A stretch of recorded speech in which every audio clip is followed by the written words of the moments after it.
or even a shake weight maybe? Yeah, buddy. Lightweight, baby! What's up, guys? I'm Josh and I Lift Things, and I'm here to talk about grip strength. All the different ways to hold heavier things and hold things harder and have a firm handshake. So this video is meant to be an introduction to all forms of grip training. You're probably thinking, well, I know about those hand squeezer things, but that is only scratching the surface of grip training. There are in fact 3 major forms of grip strength, with even more kind of blurring the lines between those 3 classifications. So in this video, I'm going to explain every kind of grip training, what they're useful for, how you might go about training them, and also just the basic anatomy of your forearm, wrist, and hand. I'm going to be referencing the wikis from 2 great subreddits, r/grip training and r/climb harder. They will be an amazing resource for you if you want to go down this road. At the end, I'm going to mention my personal favorite grip strength routine that I think applies to most lifters, as well as a basic forearm mass building routine, which is probably what most of the gym bros care about. So make sure you watch to the end, and I am a sellout YouTuber. So to begin with, let's get some basic anatomy and physiology out of the way. This is what your wrist can do. It can perform flexion, it can perform extension. My arm was extended. This would get clipped out of context. It can perform radial deviation, deviating towards your radius, and it can perform ulnar deviation to a much greater degree than radial. It can then supinate or pronate. The way I like to imagine this is pronation is the grip you would use on pull-ups, P and P, PP.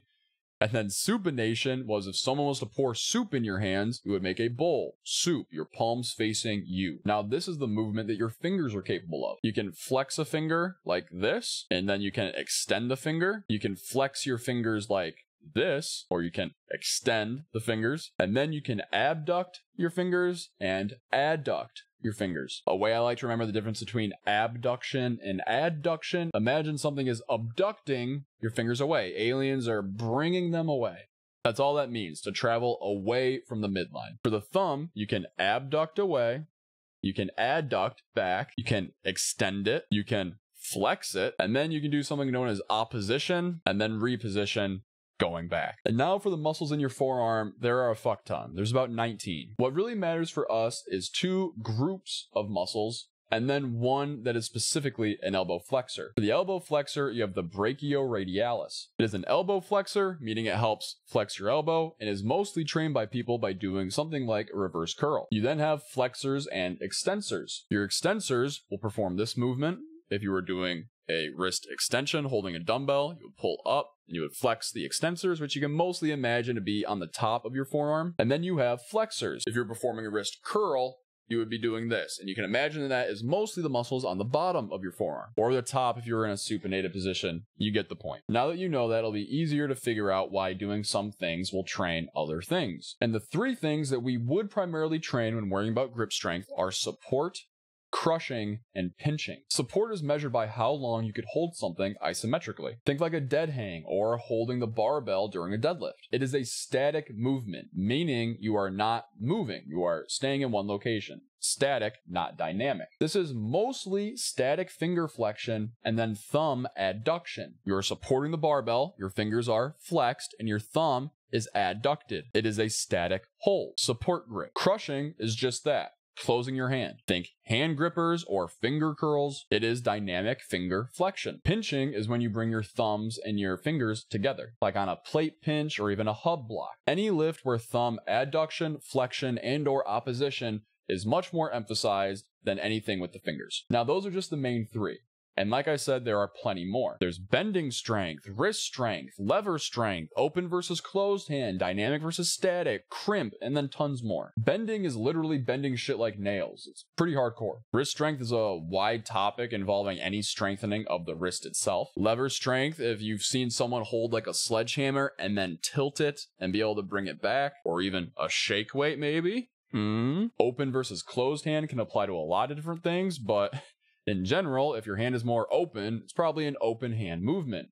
Makes sense, right? And crimping is climber terminology where only the pads of your fingers are on whatever surface you're holding onto or pulling. Before we move on any further, I want to show you some of this bending stuff because it's just really fucking cool. I do not recommend getting into this as a beginner. It takes your time, build up to it, and grip strength is very, very hard on your CNS. You will fatigue yourself and fry yourself out extremely quickly if you're not careful. That being said, this can be the end goal for a lot of people and is pretty fucking cool. Here we have Brian Shaw on Jujimufu's channel just bending this steel thing Okay, pinch block. What? Here we go. He's feeling it, getting a good grip going. I love this shit.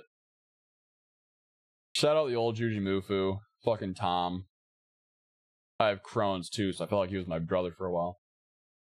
And look at him rolling that up. Super cool. Pretty useless as far as skills go, but just really badass. Come on, get it. Get it. Oh, there goes a bit.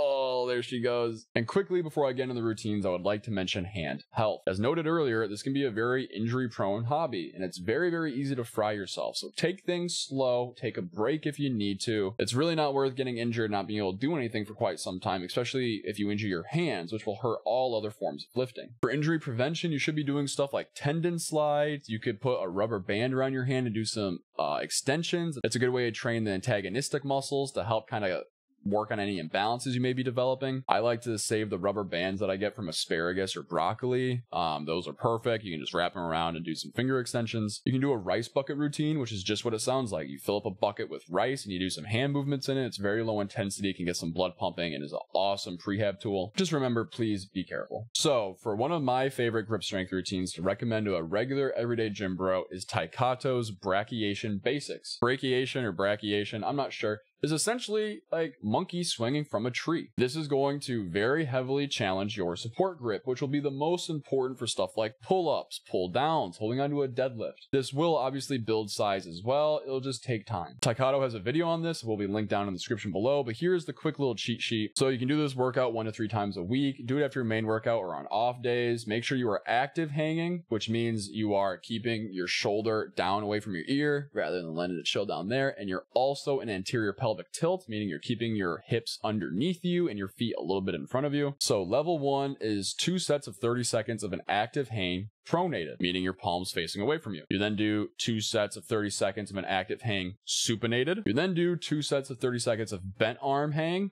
So rather than fully extended out like this, you have your arm close down like that. And then after you do that, pronated and supinated, it's then 2 sets of 15 seconds per side of 1 arm assisted towel hang. So one hand will be on the bar, the other hand will be holding onto a towel draped over the bar. You then build up, and in level 2, you do claw grip, and then level 3, you do hook grip, and then there's another 3 levels even after this. This is a great routine. It's very simple. It's very easy to do, and I think it'll have the most carryover to most of the problems you may be having with your grip strength. Obviously, this isn't really training any crushing. Obviously, this really isn't training any form of pinching. If you want to add those yourselves, feel free to do so. A lot of the grip routines that are in some of the wikis I mentioned earlier will have tons of those included. Now from the r/grip training wiki, here is the mass building routine, which is maybe what some of you gym bros really care about. The minimal routine is 2 to 3 days per week, 2 to 3 sets of 15 to 20 reps. This is very similar to how you would prescribe training for the calves and the neck, and sometimes even the abs. These are muscle groups that get a lot of action throughout the day, so they typically require a little more volume and frequency in order to adequately train them and fatigue them. So the main movements are going to be wrist curls, which is again just flexion of the forearm, reverse wrist curls, which will be extension of the forearm, and then reverse bicep curls for the brachioradialis, probably the biggest muscle in the forearm, the elbow flexor. Remember, doing that. And now strongly recommended for maximum hypertrophy, this is plate pinches. So this will be training your pinching strength, 10 to 15 seconds. So you grab the heaviest plate that you can,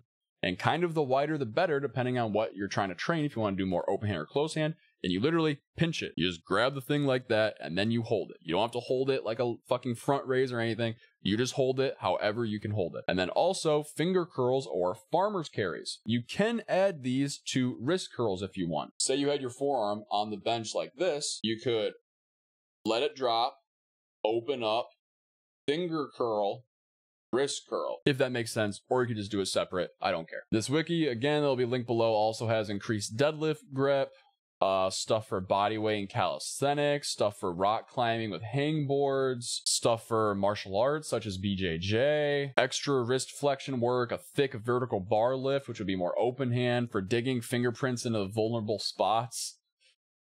Okay. They even have a section on grippers or the squeezers, which I am not a massive fan of, and neither are them for beginners. It's very easy to go too hard on them and get an overuse injury. If you do get them, just try to use it with some modicum of intelligence. And guys, that is the video. Hopefully now you have a very good understanding of grip strength, what it is, what are the different types, how to train it, how to achieve the goals that you want, and you have some basic ideas on routines to get you started. If you like this style of content, please hit the like button and the subscribe button, maybe share to a buddy, and leave a comment down below letting me know what I forgot about, why I'm an idiot, why you love me. It really helps out the channel, and I respond to every single one of them. If you really want to support me, you can follow all of these socials that have been right here the entire time. They are also linked down below in the description. Thank you so much for watching.